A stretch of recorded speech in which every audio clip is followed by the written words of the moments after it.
این آموزش قسمت دوم و پایانی از آموزش اسلوب استثناء مربوط به کتاب عربی سال 12 درس 3 هست.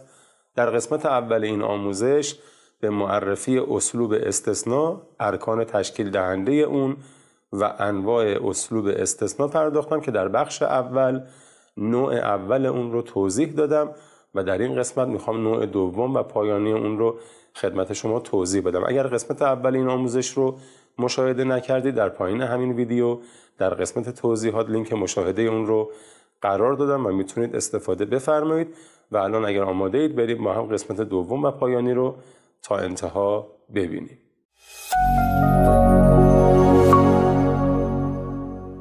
سلام، عباس دادخواه هستم. به این آموزش از مجموع آموزش‌های کانال کاف تلمیذ با موضوع اسلوب استثناء که قسمت دوم این آموزش هست خیلی خوش آمدید. در قسمت اول اشاره کردم که اسلوب استثناء که شیوه یا روشی است برای جدا کردن کسی، چیزی، موضوعی یا مطلبی از یک گروه و جمعیت و حکمی بزرگتر دارای 3 بازیگر یا رکن اصلیه. اولین رکن اون مستثنی من یا جدا شده از آن، جمعیت بزرگ، گروه بزرگ، مجموعه بزرگی که قراره از اون چیزی یا کسی رو جدا کنیم با کمک ابزار جدا کردنی به نام الا که بهش میگیم ادات استثناء به معنی بجز و قصد داریم با این ابزار یعنی الا به معنی بجز از بین جمعیت بزرگی به نام مستثنی من بیایم یک کسی یا چیزی رو جدا کنیم که بهش میگن مستثنی یا جدا شده، به عبارتی همون کسی یا چیزی که اون رو از مستثنی من جدا میکنیم. همچنین تو قسمت اول اشاره کردم که در قسمت مستثنا باید به این نکته توجه داشته باشیم که مستثنا همیشه منصوبه، یعنی اینکه در انتهای اون یکی از نشانه‌های منصوب بودن شامل فتحه، تنوین نصب ان، عینه، تعینه برای اسمهای مثنا، اینه برای اسمهای جمع مذکر سالم و آته و آتم برای جمع مؤنث سالم. اینا نشانه‌هایی که در انتهای مستثنا حضور داره و از طریق اون ما میفهمیم که منصوبه. به قولی اینا نشانه‌های منصوب بودن هستن. نکته دیگه که بهش اشاره کردم در قسمت اول این بود که اسلوب استثناء به طور کلی در 2 نوع توی عبارت و جمله به کار میره. نوع اول اون حالتیه که ما هر 3 رکن اصلی تشکیل دهنده اسلوب استثناء شامل مستثنی من، ادات استثناء و مستثنا رو تو عبارت میبینیم. در قسمت اول به طور کامل توضیح دادم که این نوع با چه الگوهایی توسط طراح سوال در یک سوال مطرح میشه. اما نوع دوم که این قسمت میخوام بهش بپردازم اون حالتیه که بازیگر شماره 1، رکن اصلی شماره 1 یعنی مستثنی من تو جمله حضور نداره و به عبارتی مستثنی من حذف شده. حالا سوال اینه که اگر طراح سوال بخواد اسلوب استثناء رو با این نوع که ازش با عنوان اسلوب حصر یا انحصار یاد میکنن بخواد توی عبارت بیاره، با چه الگوهای اون رو برای ما مطرح میکنه. یکی از الگوهایی که از طریق اون ما میتونیم متوجه بشیم که مستثنی من از عبارت حذف شده و نوع خاصی از اسلوب استثنایی که بهش میگن حصر یا انحصار، این الگو هست که بعد از ادات استثناء یا همون الا به معنی بجز، اولین کلمه که همون مستثنا باشه در انتهای خودش دارای لباس مرفوع یا به عبارتی نشانه های مرفوع شامل ضمه یا او، آن، آنه، تانه برای اسمای مثنا و اونه برای جمعای مذکر سالم. پس اگر بعد از الا اولین کلمه‌ای که اومده یا همون مستثنا انتهاش نشانه‌های مرفوع شامل نشانه‌ای که عرض کردم داشته باشه، داره به ما آلارم میده، پیام میده که تو این اسلوب و شیوه ما مستثنا من نداریم، از عبارت حذف شده و به چنین الگویی میگن الگوی حصر یا انحصار. مثلا در عبارت لا یحاول فی اعمالهم الا المجدون همونطور که میبینید بعد از الا کلمه المجدون که مستثنای عبارت محسوب میشه در انتهاش شناسه مرفوع داره، اونه. پس این پیامش اینه که تو این عبارت مستثنا من قبل از الا حذف شده. لازمه که توضیح بدم در الگویی که در اون مستثنا من از عبارت حذف میشه، ما میتونیم چنین الگویی یا اسلوب رو به دو شیوه ترجمه کنیم.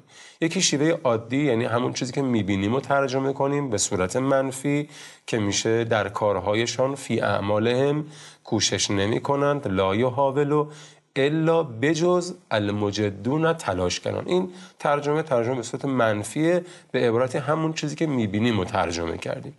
اما چنین الگویی رو، یعنی الگویی که در اون قبل از الا مستثنا من حذف شده که عرض کردم بهش در اصطلاح میگن الگوی حصر یا انحصار، میتونیم و اجازه داریم به صورت تأکیدی با کمک کلمه فقط یا تنها و به صورت مثبت، یعنی با فعل مثبت ترجمهش کنیم. و اتفاقا جالبه که بگم از بین این دو نوع ترجمه اولویت با این ترجمه مدل دومی که الان میگم و به عبارت دیگه طراحان سوال، بین این دوتا ترجمه که هر دو هم صحیح هست، این ترجمه دوم رو یعنی به صورت مثبت و تأکیدی رو بیشتر میپسندن و اولویت قرار میدن. این عبارت رو اگه بخوایم با کلیدواژه فقط و تنها به صورت تأکیدی و با فعل مثبت ترجمه کنیم، میشه فقط تلاشگران در کارهایشان کوشش میکنن. کلمه فقط باعث بار تأکیدی عبارت میشه و فعلمون هم که به صورت مثبت ترجمه کردیم. دومین الگویی که از طریق اون متوجه میشیم که مستثنا من قبل از الا از عبارت حذف شده و به قولی با اسلوب حصر یا انحصار مواجه میشیم، الگویی که در اون قبل از الا یه جمله یا به عبارتی فعل منفی ناقص اومده. تو قسمت اولم اینو گفتم، منظورم از فعل منفی یکی از این 6 حالتیه که در تصویر میبینید و در قسمت اولم توضیح دادم. ما به علاوه ماضی خروجیش میشه ماضی منفی، لا به علاوه مضارع میشه مضارع منفی، لم در کنار مضارع خروجیش میشه ماضی منفی ساده یا نقلی، لن به معنی هرگز در کنار مضارع خروجیش میشه مستقبل یا آینده منفی، لیس به معنی نیست از افعال ناقصه عبارت رو منفی میکنه و در نهایت لای نفی جنس که با تکنیک هیچ نیست ترجمه میشه باعث منفی شدن عبارت میشه. پس قبل از الا اگر یکی از این 6 حالت نزدیکترین فعل موجود به الا باشه، اون عبارت یه عبارت منفی. اما منظورم از این که میگم قبل از الا جمله یا فعل منفی ناقص باشه، منظورم از ناقص بودن اینه که وقتی عبارت رو ترجمه میکنیم میرسیم به الا به معنی بجز، قبل از الا یه ابرو باز میکنیم و به طور فرضی 4 کلیدواژه کسی، چیزی، کسانی و چیزهایی رو اضافه میکنیم و به ترجمه‌مون ادامه میدیم. بعد یه نگاه میندازیم میبینیم که آیا این 4 تا کلیدواژه فرضی، حالا یا چیزی، کسی، چیزهایی یا کسانی، به ترجمه ما کمک کرد کامل تر بشه یا نه لزومی نداشت و اونو خراب کرد. اگه دقت کنیم میبینیم که باعث کامل تر شدن ترجمه میشه، حالا یا کسی یا چیزی، چیزهایی و کسانی. پیامش اینه که قبل از الا جای یه چیزی خالیه و یه چیزی حذف شده و اونم مستثنا منه و به دلیل اینکه جاش خالیه و حذف شده، این 4 کلیدواژه چیزی، کسی، چیزهایی یا کسانی، حالا هر کدوم از این 4 تا که به ترجمه ما کمک میکنه ترجمه بهتری بشه، داره جای اون مستثنا منه که حذف شده رو پر میکنه. بریم رو مثال اینو توضیح بدم که بهتر جا بیفته.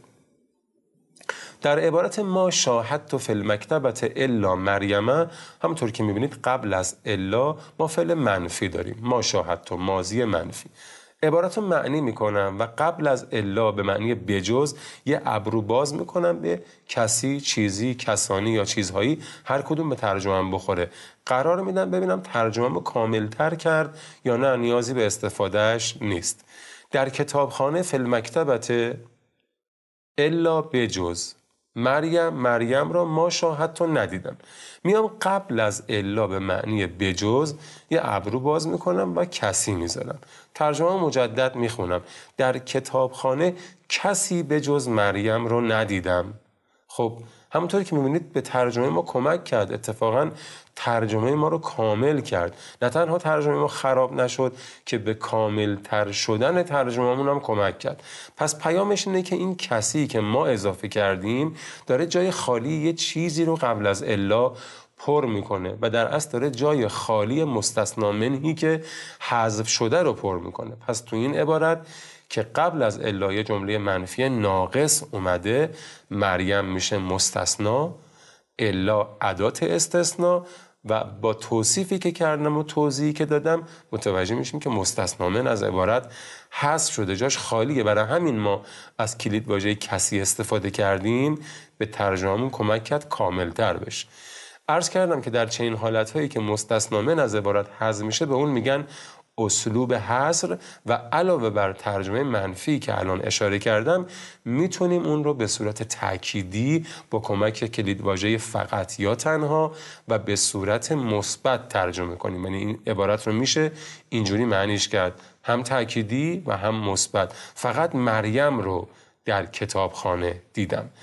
اگر تا اینجای این آموزش مورد توجهتون واقع شده، ممنون میشم که اون رو مورد حمایت قرار داده و لایک کنید. اگر از طریق صفحه آپارات کانال کافه تلمیز این آموزش رو مشاهده میکنید، کانال رو دنبال کنید، علامت زنگوله رو فعال کنید و اگر از طریق صفحه یوتیوب کانال کافه تلمیز این آموزش رو مشاهده میکنید، ممنون میشم که اون رو سابسکرایب کنید و در صرف تمایل به دوستانتونم معرفی بفرمایید. در عبارت لا نطالع فی الصفه الا العربیه قبل از الا فعل منفی داریم، مضارع منفی.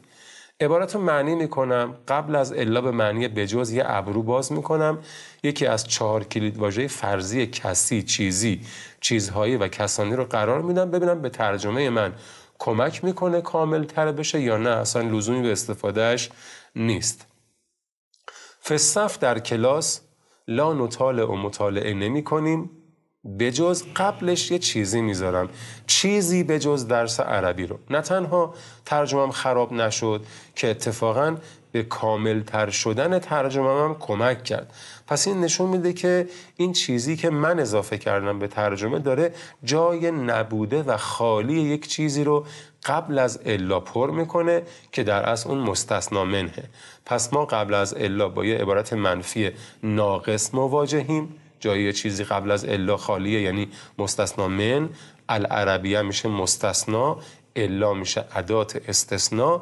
مستثنا من تو عبارت نداریم، پس با یه الگوی حصر یا انحصار مواجهیم. 2 جور معنیش میتونیم بکنیم، یکی به شکل منفی که عرض کردم و میتونیم علاوه بر این به صورت مثبت و تأکیدی هم ترجمهش کنیم. در کلاس فقط درس عربی رو مطالعه میکنیم. یکی دیگه از الگوهایی که کمک میکنه ما از طریق اون متوجه بشیم قبل از الا مستثنا من حذف شده و به عبارتی با الگوی حصر مواجهیم، این الگو هست که قبل از الا یه حرف جری وجود داره. حروف جر شامل الا، علا، فی، به، ل، من، ک، ان که در اصطلاح بهشون میگن حروف جر، مربوط کتاب عربی 10 که در ویدیو آموزشی جداگانه اون رو هم توضیح دادم، در صورت تمایل میتونید مشاهده بفرمایید. یه حرف جری قبل از الا داریم و دقیقاً بلا فاصله بعد از الا به معنی بجز یا همون ادات استثناء، بلا فاصله بعد از الا عین همون حرف جر رو میبینیم تکرار شده یا نه و میبینیم که تکرار نشده، عین اون رو نمیبینیم. جلوی الا حرف جر دیگه ای هست. این درست نقطه مقابل الگویی که در قسمت اول برای اسلوب استثناء نوع اول گفتم. اونجا قبل از الا و بعد از الا حرف جر یکسان بود، اما اینجا دقیقاً برعکس اونه. یه حرف جری قبل از الا داریم اما عیناً مثل اون بعد از الا تکرار نشده. اینجا پیام به ما میده که ما با اون نوع از اسلوب استثنایی مواجه هستیم که قبل از الا مستثنا من از عبارت حذف شده. مثلا در عبارت ما درسها در رجل الا فی المرحله الابتدائیه میبینید بعد از الا حرف جر فی داریم، اما دقیقاً این حرف جر قبل از الا تکرار نشده، نیامده. پس معنیش اینه که المرحله الابتدائیه مستثنای عبارت، الا ادات استثناء، ولی مستثنا من از عبارت حذف شده و به قولی ما با یه نوع از اسلوب حصر مواجهیم. اجازه داریم اون رو به دو شکل ترجمه کنیم. یکی به صورت منفی، همین چیزی که میبینیم و معنی کنیم، بگیم این مرد هذا الرجل درس نخواند ما درس الا بجز فی المرحله الابتدائیه، بجز در مرحله ابتدایی. و میشه به صورت مثبت و تأکیدی هم معنیش کرد و بگیم این مرد فقط در مرحله ابتدایی درس خواند. امیدوارم توضیحات بنده در طی 2 قسمت با عنوان اسلوب استثناء دید خوبی به شما در مورد این مبحث داده باشه و کمکتون کرده باشه که درک خوبی از اون پیدا کرده باشه. تا یه آموزش دیگه از مجموعه آموزش‌های کانال کافه تلمیذ، خدا نگهدار همه شما.